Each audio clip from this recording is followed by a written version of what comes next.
परम प्रेममय श्री श्री ठाकुर परमरेथा जगज्जननी श्री श्री बड़मा परम पूज्यपाद जुगाचार्य श्री श्री बड़दा आजिर पूज्यपाद श्री श्री आचार्य देवंक श्री चरण कमल अनंत कोटि प्रणाम निवेदन करुच्ची। सभी गुरु परिवार श्री चरण में अनंत कोटि प्रणाम निवेदन करुच्ची। मोरे भिडियो देखुवा प्रत्येक गुरु भाई और माँ मान अंतर आनंदित जय गुरु ढेर सारा भल पाइबा और शुभकामना।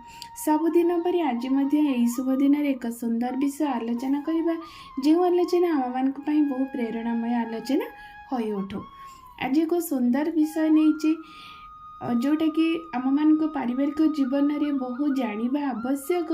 आम मैंने से टिके भूल जो आमर जीवन में बहुत किसी क्षति हो जाए सेपरी एक सुंदर आलोचना मु नवाक आज करने को चाहे जे किपरि स्वामी स्त्री भितर संपर्क किभली भाव जदि भूल हो जाए टिके से संपर्क द्वारा परिवार नर्कर विभीषिका कहवा गले श्मशान स्थल होगा समय निएना से आज सुंदर आलोचना करवा।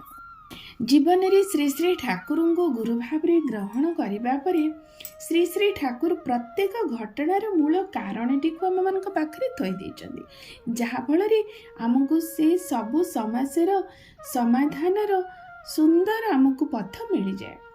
तेणु मनीषर जेते प्रकार संपर्क सृष्टि मनीष करिछि ए समाज रे तार मूल आसीछि स्वामी और स्त्री संबंधरू दाम्पत्य बंधन सबु प्रकार संपर्क और बंधन सृष्टि प्रथमे पितामाता तापरे भाता भगिनी तापरे बड़ापा बड़मा ककेई खुड़ी मौसा माउसी मामू माई जेजेपा जेजेमा अजा आई एहीपरि नाना प्रकार संबंध रे बंधन होइछि।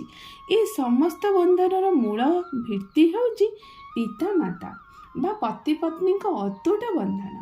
एही बंधन जेउठी जेते दृढ़ अतुट और सुसंगठित सेठी अन्य संबंध मध्य सेहीपरि भावरे दृढ़ और स्थिर।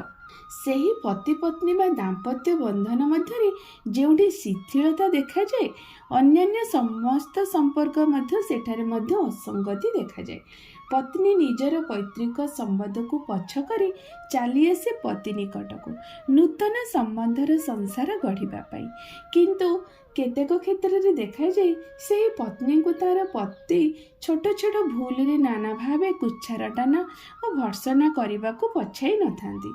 एपरी हेले कि प्रकार परिणाम भोग करने को पड़े संतान संतति मानक तार भयावहता संबंध में अनेक किछि श्री श्री ठाकुर आम मान पाखरे तोली धरी। श्री श्री ठाकुर कहते घरणी को नहीं घर दाम्पत्यर आधार प्रकृतरे पत्नी आज पत्नी कालीर से जड़े माँ सुतरां परिवार मुख्य आधार हेउची पत्नी ताको जदि आमे कदर्य भावे भर्सना करिबा से मानसिक भावे विक्षुब्ध होई जिवो। माँ संबंध रे ए प्रकार कुच्छारटाना कदर्य भर्सना संतान संतति को कुभाव रे प्रभावित करने को बाध्य करई दिए। ए प्रकार कुव्यवहार द्वारा संतान संतति एभली भावरे होई जाती सेमानक भीतर एक विक्षोभ सृष्टि हो जाए। कई कई तो बापा को खराब कथा कहवाक पछाती नहीं पुनश्च कई कई बापा माँ असंगति व्यवहार रे भीषण भाव क्षुब्ध हो जाती। मानसिक भावे सेमानकु कुपथरे जीवाकु यह प्रेरित करिथाए। बापा माँ जोठी सुसंगत भावे सौहार्दपूर्ण संबंध परिवेश रे बास करती ना सेठी पिला माने मध्य तार सुफल पाई थांती। जन्म हैला परे केही गुणरे रूपरे बा अन्य केउतरे हीन होइथिले भी बापा मांकर पारस्परिक श्रद्धा सुव्यवहार द्वारा से माने एक उन्नत मानर संतान भाव रे समाज रे एक स्वतंत्र स्थान नहीं जाई थांती। जदि गृहकर्ता पिता गृहलक्ष्मी माता प्रति मर्यादा सह श्रद्धापूर्ण श्रेहल व्यवहार करती ना ता परिवेश रे मध्य एक सुंदर परिवेश सृष्टि करिदिए। तेणु कथा है किपरि भाव स्वामी स्त्री भितर संपर्क सुमधुर हेले तार परिवेश तार समाज प्रति केते भावरे प्रभाव पकाइदे। तेणु श्री श्री ठाकुर अनुकूल चंद्र कहती स्वामी और स्त्री संपर्क नहीं सारा समाज गढ़ा। अर्थात प्रथम तो कथा है एठी दुहे दुही को बहन करिबार कायदा को शिखिबा कथा। जेपरी स्वामी भाविबा कथा सबकिछि त्याग करी जहाकु मु हाथ धरिछि से मो घरर समस्त दाय दायित्व बहन करने प्रस्तुत।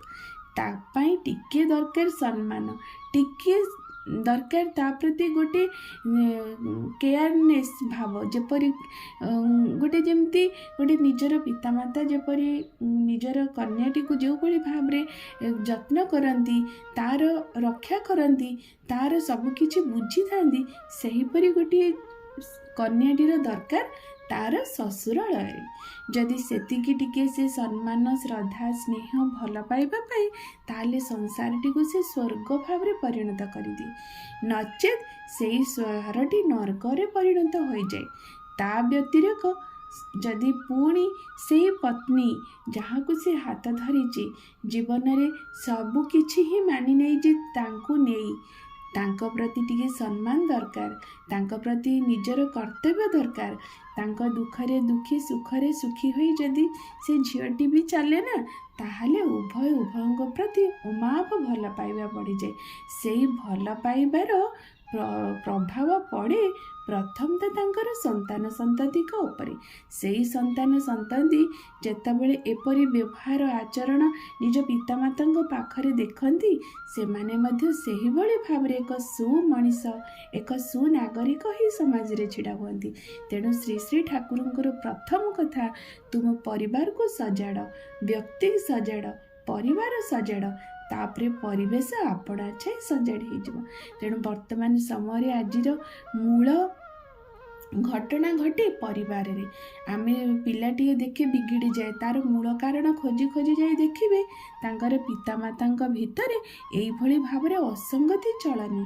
तेणु आमको प्रथमे पितामाता को सजाड़ी हेबाकू पड़िबो, तेबे संतान संतति की कहवाक पड़ेनि। से निजे आम मान को देखी एक सुनागरिक हो समाज बहु कल्याण करदे पारिबो। तेणु श्री श्री ठाकुर को जीवन में गुरु भाव रे ग्रहण करबा परे जीवन अनेक किछि बड़ बड़ समस्या टिके टिके समाधान सूत्र मिल जाए, जहाँकि केते बड़ बड़ समस्या समाधान सुंदर भाव हो जाए। तेणु आम जीवन में आदर्श भाव में ग्रहण कर प्रतिटी घटना प्रतिटी बाणी को निज जीवन में पकेबा। पकईकि देखु जीवन जे केते सौंदर्यपूर्ण, जीवन जे केते आनंदमय सेटा अनुभव ही लगे, अनुभवी ही कहीपे अनुभव कथा। तेणु आसतु प्रत्येक आम से हो उठा, भल पितामाता हो उठा, भल स्वामीटे हवा, भल स्त्रीटे हवा, आ परिवेश किछि करिए संसार विदाय नवा। एटा तो है मनीष जीवन। रखुची सबुपरी सर्वदिन परी समस्त मंगल प्रार्थना परम पिता श्रीचरण निवेदन कर आज रखुची। जय गुरु।